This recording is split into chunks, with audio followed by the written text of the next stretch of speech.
As a teacher, I have realized that some lessons quietly escape the classroom. They begin in literature and somehow make way into life. Every time I teach a letter to God, my students keep talking about Lencho's innocence. But I keep thinking about someone else, Salabega.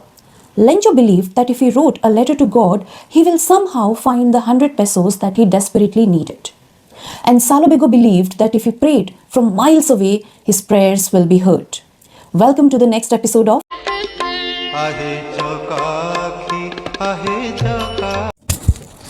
Born to a Muslim father, Salabega could never enter the Jagannath Temple.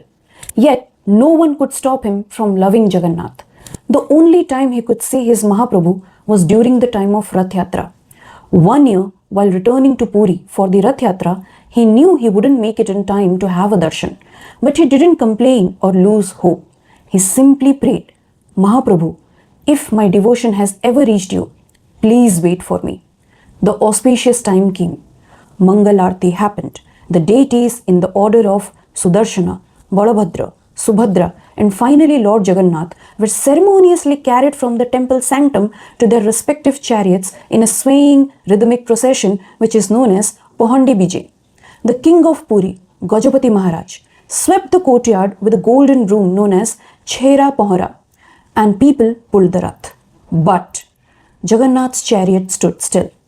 Thousands pulled its ropes, but it wouldn't move.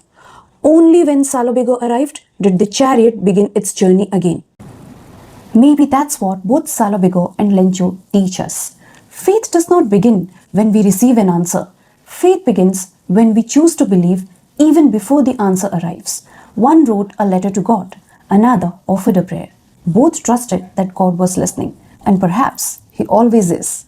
Jai Jagannath. Rath Yatra ra अनेक अनेक शुभेच्छा और शुभकामना.